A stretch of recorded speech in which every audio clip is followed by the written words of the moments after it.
Hey there, weavers, welcome back. This is Grace with Tangled Webs Weaving, and today I'm starting a really fun project, and it is out of the Winter 2024 Handwoven Magazine.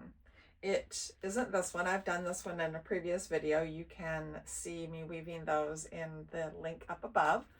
But this one is called Ikat Ice Scarf. And this involved hand dyeing 3 separate warps using ice dyeing and creating a ikat design using resist. Now, I've never done either of these techniques, so I decided to go ahead and give it a go, but I didn't want to, if it didn't work out, I didn't want to invest a whole lot of money. So it calls for tencel, 5/2 tencel for the warp that is hand dyed, and then it calls for 60/2 silk in 2 different colors. I was not able to find one of the colors in stock in 62 silk, plus you have to buy about $60 worth of it, and it's way more than you use for this project. So I did buy one of the colors, and then I had some white 62 silk that I had used for a different project, and I had some left over. So I wound off enough to do this project, and I dyed that, trying to attempt to get the same color that was called for, which is aqua. I got fairly close. I think it'll work fine. It's supposed to be kind of a random colors, right? Because the ice dyeing causes the colors when you're dyeing the warp, when the dye sits on the ice and the ice starts to melt, the dye colors break into their individual sub colors that make up that color. So primary colors are pure, but any other color, say brown, is made up of different colors. And so when you use dye powder, those individual colors that make up brown break into what they are. So say a red and a blue make green, or yellow and blue make green. So if you have a green dye, you're going to get yellows and blues breaking. That's the theory. So with ice dyeing, you put the warp in a bin, and you put ice on it, then you put the dye on top of the ice. And as the ice melts, the dye settles onto the yarn, and the yarn is then dyed, and you also get the water from the ice that the yarn is sitting in. So I had never done either of these techniques, so I decided to use cotton, 5/2 cotton, instead of the tencel. And I still use the silk because I had plenty of the silk. So the other technique that I didn't have any experience in was resist tying. So this pattern called for winding 1 warp and then tying resists in 3 different steps for that warp. And then a second warp, you tied resists in different places. And then the third warp did not have any resists on it, but it was dyed with a different type of ice dyeing technique that would allow the colors to kind of drip down vertically on the warp. So it was all very complicated, and it's taken me several months. Obviously, this is the winter edition of Handwoven Magazine, and it is now May. So I finally got everything put together. I got the warps dyed. I got the weft color that I didn't have dyed, and I have room on my loom. So we're gonna go ahead and weave this project. Now this, it's called Ikat. It's ice, or Ikat and Ice Scarf. And Ikat is a resist, or uses resist to create a pattern in the warp or the weft or both. And I'll show you.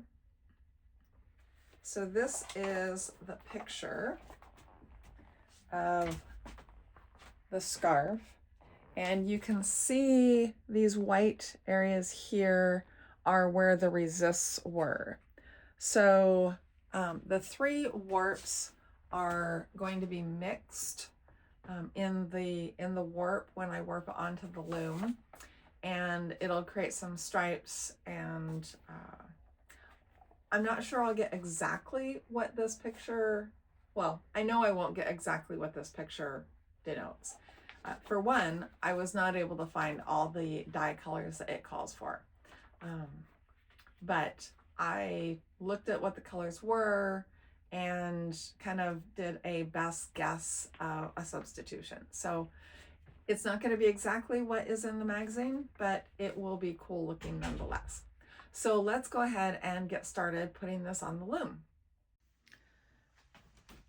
Okay, so I've got the warp rough slayed in my reed, and I warp back to front, but I slay the yarn through the reed and use the reed as a rattle.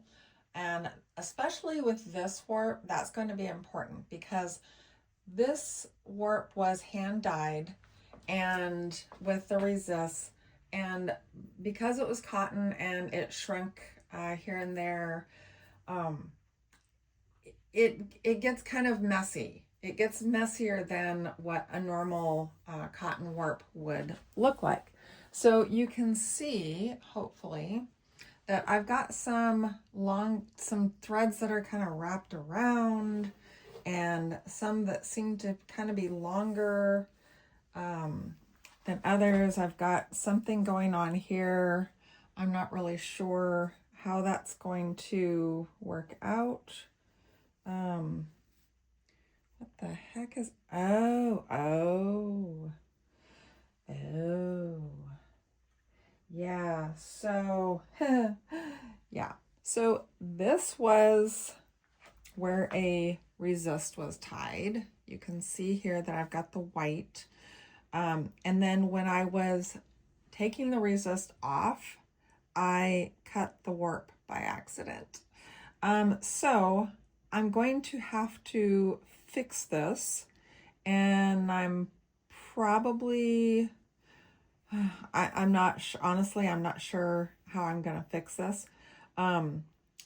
There are extra threads in the warp to account for broken warps. So when I dyed it, I wound extra threads to, in case any warp threads broke while I was winding it on.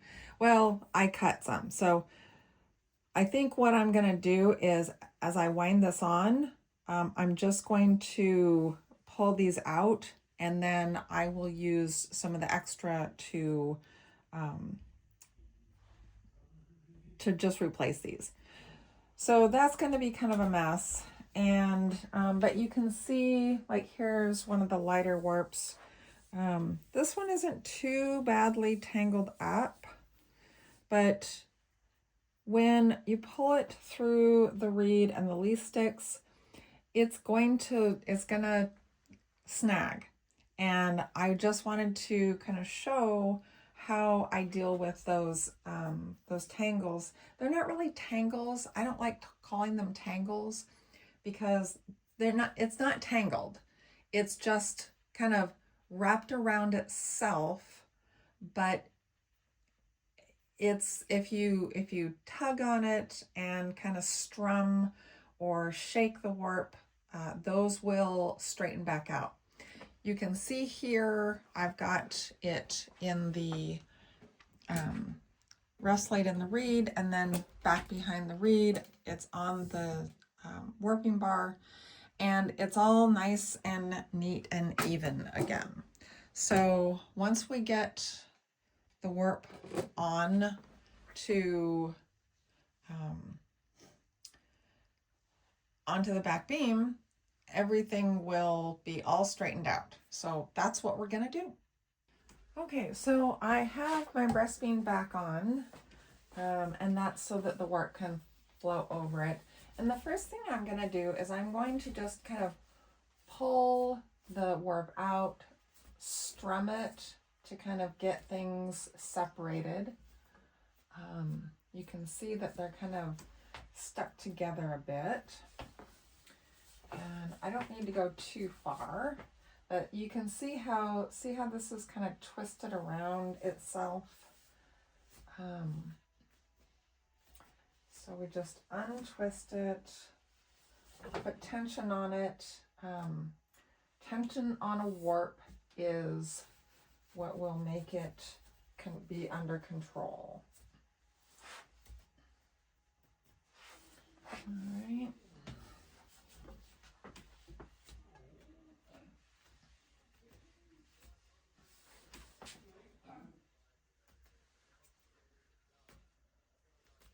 And I've got one thread here that is outside the cross, which is not a huge deal. So this one is really messed up. Not sure what happened here. It's possible that when I was dyeing it, or actually probably when I was washing it out, it got twisted, looped over on itself. So we'll have to keep an eye on that and watch as we go through the lace sticks and the reed.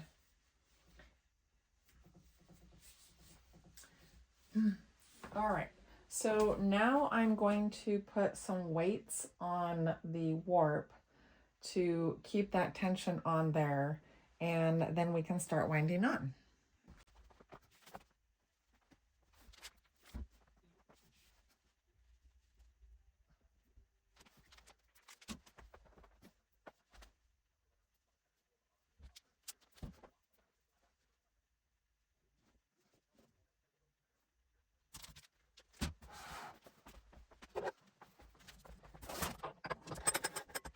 And I'm going to have to scoot my loom out a little bit because it's too close to the wall. So we're just going to watch as it comes up, and I feel a little tension right here. See how this lace stick has pulled in? Because I've got some tangles right here. So we'll just kind of pick those out. I'm not going to comb it or anything, just kind of strum it. And so you can see, oh, and I need to put my paper in. You can see where I put the resists in the different warps that I wound. So we're going to actually let this back off and my paper in.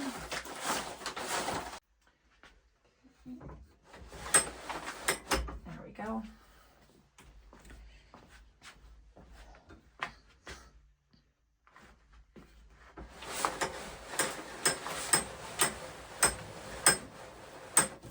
So there you can see my lace stick is binding again. So we'll just strum those little tangles out.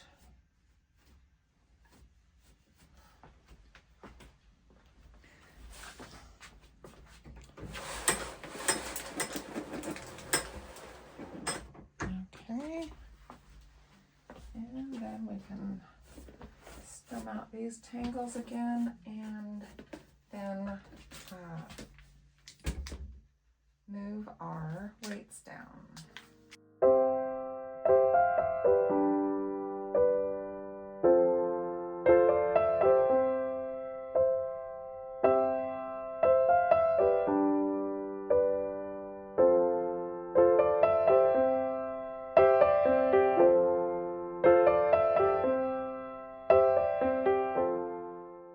So now on this one, you can see we are to the point where I cut the warp by accident. And so what I'm going to do is I'm going to allow this to roll on to the back beam, but this end of it, I will pull off. And then when I get to the weaving of this portion, I'll just let these hang off the back.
Okay, weavers, so I usually, when I make a mistake on my weaving, I show you the mistake and I show you how I correct it while I'm doing it. However, in this instance, I made a doozy of a mistake. And I wasn't quite sure how I was going to fix it. So I kind of made it up as I went along, and I'm going to do my best to explain it, even though it's very confusing. So this pattern calls for 3 hand-dyed warps, 2 of which are use a resist and is dyed with an Ikat pattern. I'm probably pronouncing Ikat wrong. I think it's Ikat. When I wound the warp onto the loom and threaded it, I got the threading completely done. I had wound all 3 onto the loom in succession, and that was wrong. I looked at it and I noticed that there were some very harsh lines delineating the 3 warps. I looked at the pattern again, and I realized that even though I wound 3 warps separately, they were not threaded successively. They were supposed to be mix and match. So the pattern called for, say, doing 90 of number 3 and then doing 12 or 6 of number 1 and 6 of number 2 18 times, and then doing 12 of number whatever. Anyways, I had not done that. So that basically what that was supposed to do is kind of merge all 3 of the warps so that there were not those harsh delineations between them. So what I ended up doing is I had it all threaded and slayed in the reed. So what I did is I took and I moved the blocks of threads in the reed. So let me see if I can zoom in here a little bit. Okay, so you can see, say this is warp number 3, and it called for having 6 threads of warp number 3 on the far right side and the remainder of warp number 3 on the left side. So I took 6 threads from the very far right of warp number 3, and behind the reed I moved it over. I just crossed over all my other threads, and I slayed it into the dents over here on the right hand side where they belonged. I did that with every instance of where they crossed. And behind the reed, it looked a mess, but it was orderly. They were groups of 6, and that's how they were threaded in the dent, or in the shafts. So after I did that, I wound the entire warp forward and chained it off until I got to the very end. Then I went to the back of the loom and I rethreaded everything using the front to back method of threading. I tied onto the back beam. That put everything so nothing was crossed behind the reed anymore, between the reed and the heddles. Then I tied onto the back beam. I wound everything back onto the back beam, and now I have everything back where it belongs. And you can see that my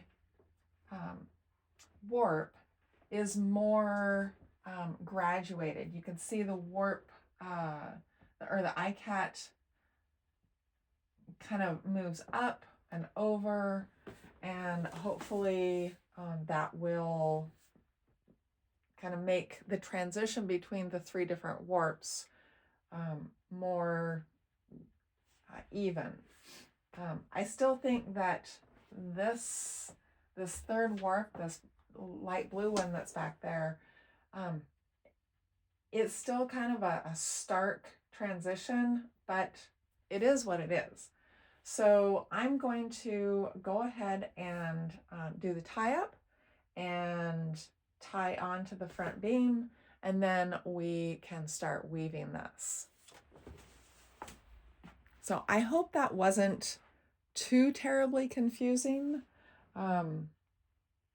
It was very confusing when I was doing it, and I just didn't think that it was, I didn't know if it was going to work, so I didn't want to film it while I was doing it. So there you go. Okay, we are weaving. So as you can see, I spread my warp down here. I left 8 inches for the fringe to twist later. And then this is just kind of to hold where my top of my weaving starts. And then I wove 8 picks of plain weave, and then I hem stitched. Now the pattern didn't call for hem stitching, but I like to have hem stitching. It just makes it look neater to me. Eventually, when we get this off the loom, we will twist the fringe in 2 bouts of 6 threads each to twist together. So I hem stitched in multiples of 6, which came out exactly even. So now we're going to start the weaving, and the pattern has 2 blocks, and you're supposed to weave the 2 blocks randomly. I'm not good at random. I'm good at patterns. So we'll see how this goes.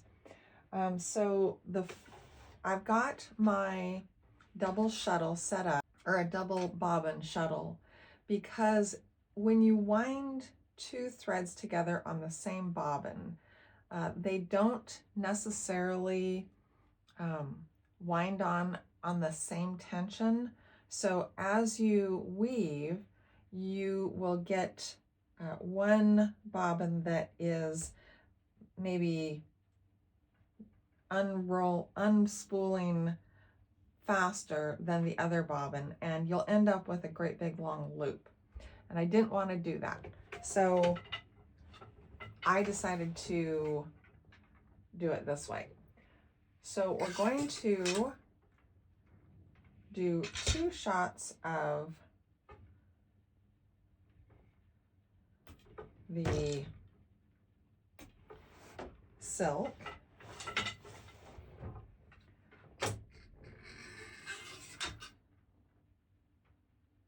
And you know what? I did not check my tie-up, so let me, oh, that's not right.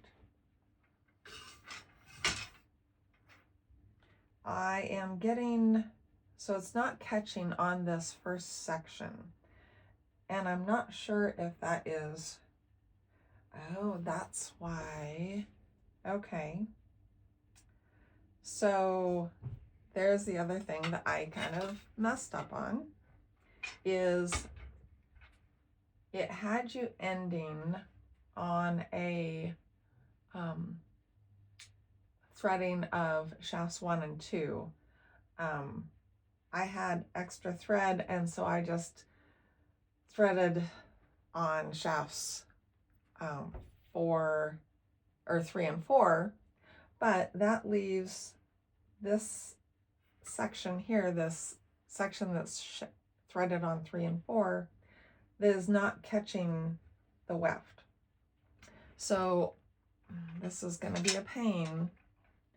And see, this is why you should follow the pattern. So I'm going to have to catch that thread. The other thing I could do is I could take it out. I could take out these 6 threads, but then I would have to completely undo all of this. And I don't really want to do that. The other thing I could do is I could add a floating selvage to the side. I don't really want to do that either. We'll see how this goes. This is why this is a practice one. All right. Now, this one, this is 5/2 cotton, and it's going to be scrap thread. So we're just going to leave this hanging off the sides, and I don't really have to worry about it catching.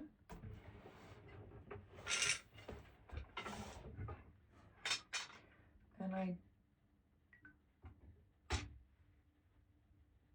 don't want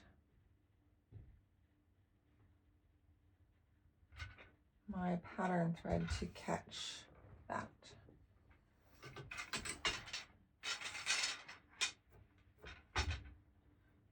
So this is a little bit fiddly. This thread, this 60/2 thread is so fine.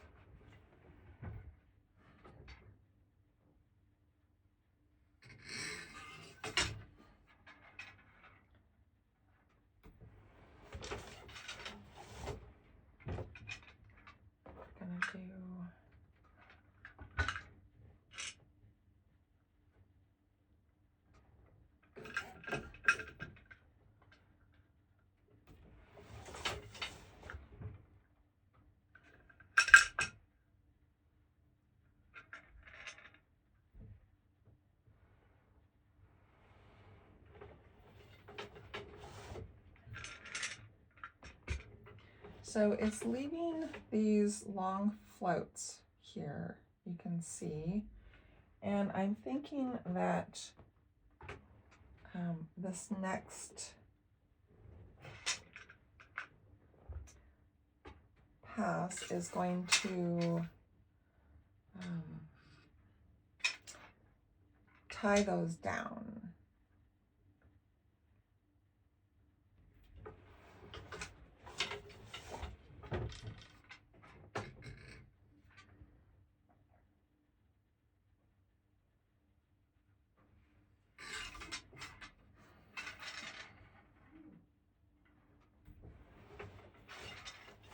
Okay, now we're going to do a plain weave.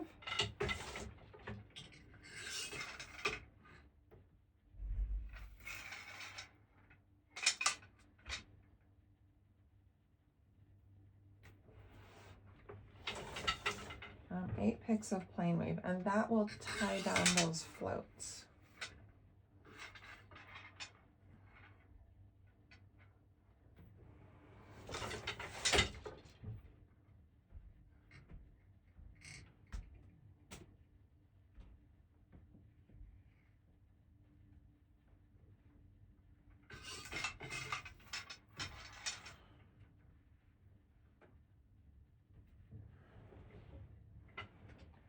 Oops. And had my foot on the wrong treadle.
All right, so that is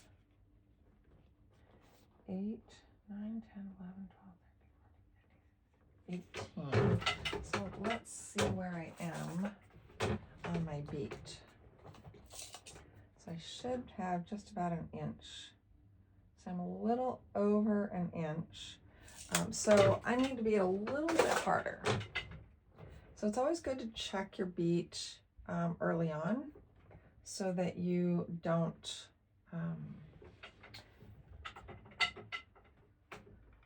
get everything messed up. All right, so now we're going to do block 2.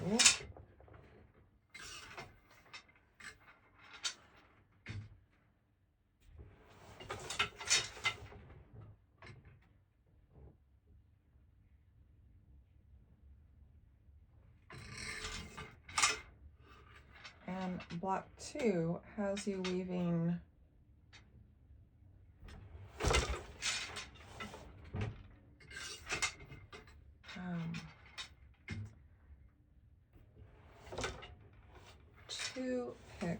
four picks of the pattern before using your, this is going to be a, you're going to pull these threads when you get it off the loom. You'll pull these threads and collapse the weave structure, and it'll make it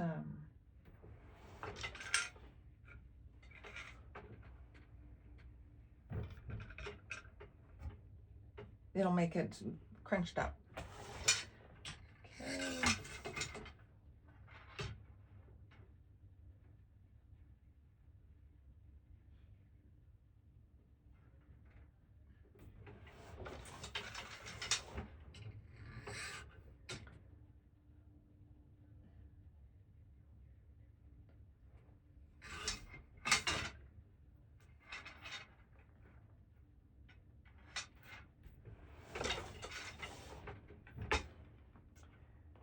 Okay, and then we're gonna do 8 plain weave.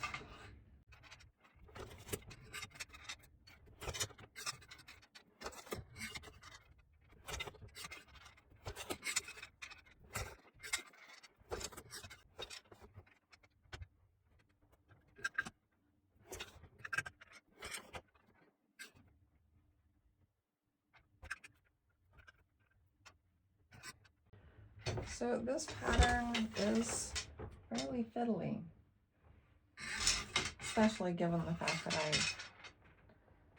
needed a floating selvage over here. So now we're going to do the thing here.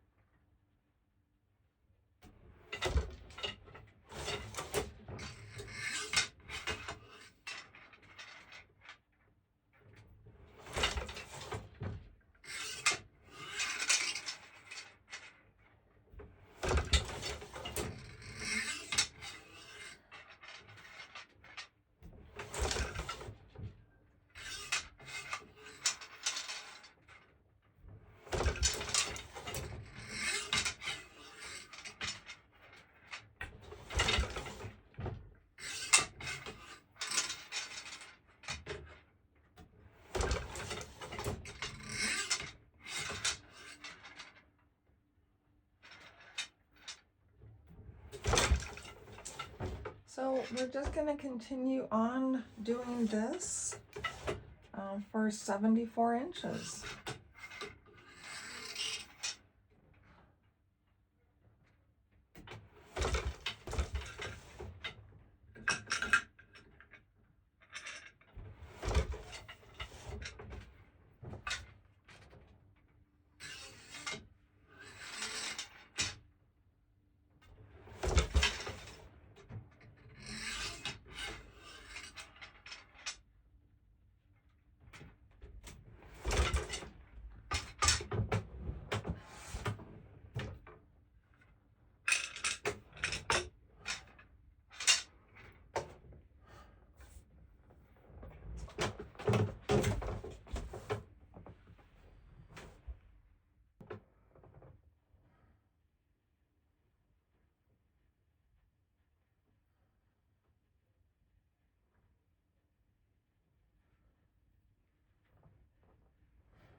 Okay, so you can see here I have twisted the fringe.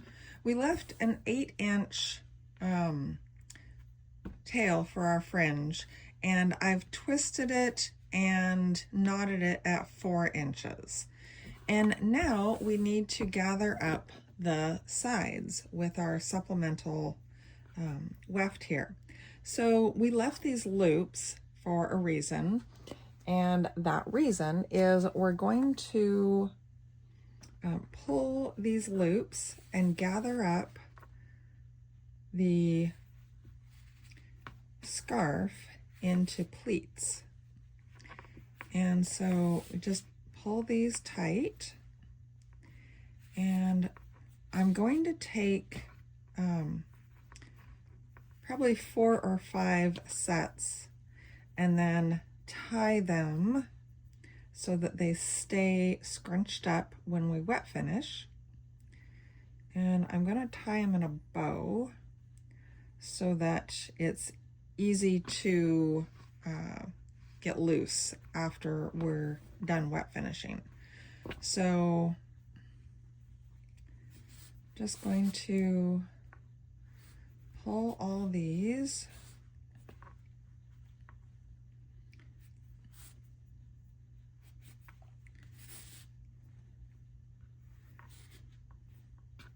and then when we're done wet finishing, we'll take these white threads out completely, and it'll create a little space, a little lacy space in our weft, and it will kind of create not really pleats, but just kind of a collapsed type of weave. So the fun thing about dyeing, and especially with ice dyeing, is no two warps are the same. So the second scarf that I make will be similar, but it will not be an exact duplicate of this scarf. As far as how the colors break and where they are. Okay, so everything is cinched up, tied, and we are ready to wet finish it. So let's take it to its bath.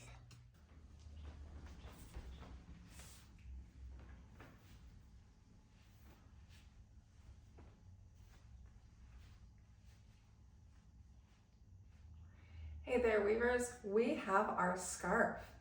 So this is the finished scarf, and as you can see, it's got kind of a crinkle to it, or not really a pleating, but a crinkle. So you can see if I pull it out like this, that it's kind of got some pleating to it, and you can see where we pulled out the supplemental weft thread, that it's left some kind of lacy areas in each of these sections. And so that just adds some texture to the scarf, and it turned out great. I really like it. So you can just wear it like that, or you can wear it like this, just any way you like. So I hope you enjoyed watching me make this scarf, and if you did, please give the video a thumbs up and consider subscribing to my channel if you haven't already. And this will be in my Etsy shop, and I will leave a link to it down below. Thanks for watching, and happy weaving.